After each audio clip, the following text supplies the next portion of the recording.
eu peço, por favor, gente, já se inscrever no nosso canal, ative as notificações, compartilhe esse vídeo e que ao final não esqueça de dar o seu like ou o seu dislike. Agora, doutor, a OMS já disse que as vacinas funcionam para todas as variantes, por enquanto. É isso que a gente tem? Olha, me preocupa demais a OMS estar fazendo esse tipo de afirmação. Eles sistematicamente têm feito afirmações extremamente infelizes ao longo dessa pandemia. Essa é outra. Então a vacina ainda é uma esperança, né? Ela pode brecar... O conceito de vacina é uma esperança, sempre foi. Uma vacina feita de forma não muito adequada é sempre um problema. A gente teve casos no Brasil, por exemplo, de vacinas que foram compradas em Cuba, por exemplo, para sarampo, que tiveram um problema enorme no final da década de 80. Né? Então, a vacina, a gente tem que ter muito cuidado com vacina. Às vezes, lotes vacinais têm problemas. A gente vê isso acontecer na África com vacina de pólio. Por exemplo, vacina para hepatite B é extremamente problemática no mundo inteiro. A gente sabe as coisas que aconteceram no mundo todo, que estão acontecendo, questões legais de uma envergadura gigantesca. Então, isso tudo, vacina é uma coisa muito importante, talvez um dos grandes atributos, uma das grandes evoluções, um dos grandes achados, mas tem esse problema da qualidade delas e a gente tem que ficar muito atento. Não confundir o conceito de vacina com vacinas específicas. Por isso que eu acho que a gente devia pensar seriamente na questão de terapia. Porque se a pessoa, por exemplo, na caso da P1, se a pessoa já tiver um certo nível de exposição a fármacos antivirais que são profiláticos e que não são tóxicos, eu acho que isso aí não é uma total uma ideia, a gente vai ter que pensar. Isso está sendo extremamente considerado, né? A própria ivermectina está sendo considerada em vários países do mundo e está começando a ser incorporada em protocolos até de natureza profilática. Como eu falei antes para você, apesar dessa narrativa que a gente ouve nessa CPI, que eles continuam tentando demonizar a cloroquina como se fosse o remédio do capitão, do centurião, eu acho que isso daí não é verdade. Isso está sendo usado em vários países do mundo.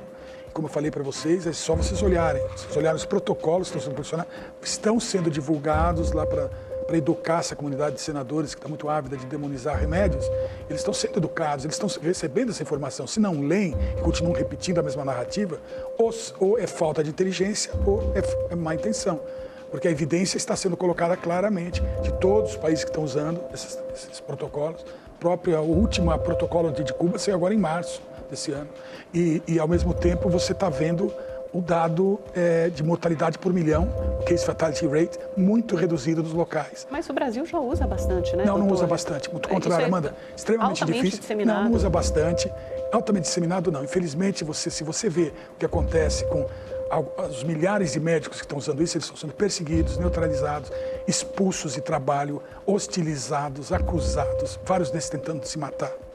Eu estou sabendo porque eu converso. Mas não há necessidade disso, doutor, porque tem uma propaganda. O presidente da República faz a propaganda desse remédio. Muita gente, infelizmente, se automedica, vai à farmácia. O presidente da República não faz propaganda, muito pelo contrário. Ele usou dessa grande, digamos assim, onda quando era uma certa... E agora ele abandonou isso. Ele já mesmo, tem até foto dele falando, a nossa arma é a vacina, nossa arminha agora é a vacina. Ontem ele falou na live dele, ele falou que ele tomou o comprimido que ele mostra para ele. O presidente defende a liberdade médica, mas ele não foi consequente na questão da defesa da autonomia médica. Tanto que, por exemplo, tive uma reunião recentemente com vários médicos, inclusive com o pessoal da justiça no Brasil. Não existe, essa autonomia médica não está sendo protegida como deveria estar sendo. Da mesma maneira que não existe proteção ao artigo 5º da Constituição no Brasil. Eu estava lendo anteontem, uma reportagem sobre uma dessas festas aí clandestinas que foram estouradas pela polícia e apreenderam cocaína, mas isso estava lá no corpo da matéria. Cocaína, maconha, êxtase, mas a manchete falava, um dos frequentadores foi pego com uma caixa de vermectina. Eu acho maravilhoso isso. Isso mostra, está indo no caminho. Estou imaginando, por exemplo, alguns senadores dando pulinho vendo isso. E é o sonho deles, é demonizar isso, criminalizar. Eles não entendem nem por que eles estão fazendo isso. Parece que são robôs, na verdade, que recebem ordens e fazem. Você vê, por exemplo, o nível técnico do que a gente está ouvindo na CPI é absurdo. Tem senadores lá que, inclusive, deviam saber mais sobre o que eles estão falando.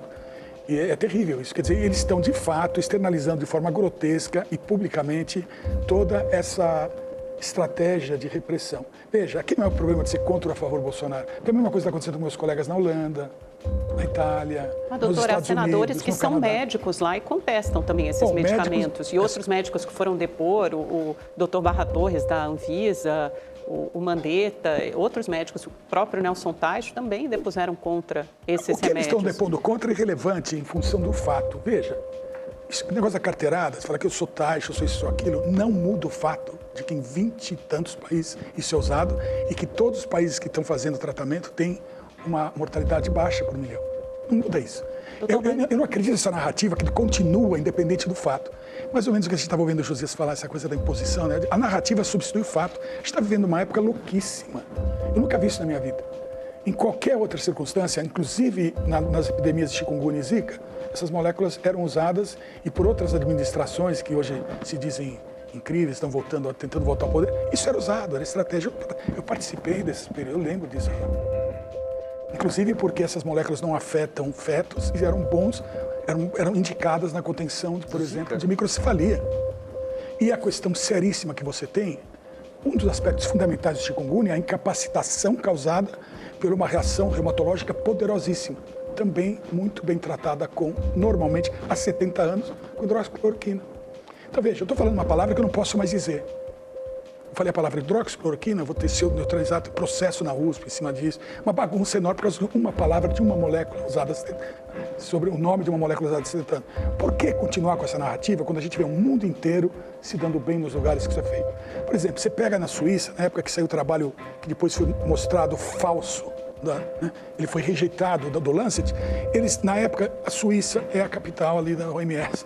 Então, o que acontece? Proibiram a hidroxicloroquina na Suíça, a mortalidade explodiu, cresceu, 15 dias depois explodiu.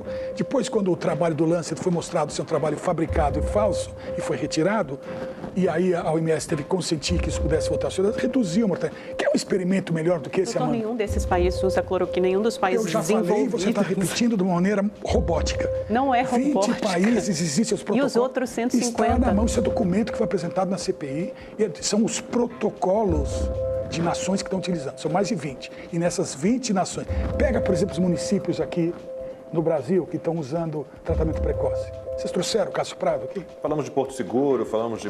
Já falamos de vários, o de Chapecó veio umas 3 vezes. Tá ótimo. Então, deixa eu falar uma coisa para vocês.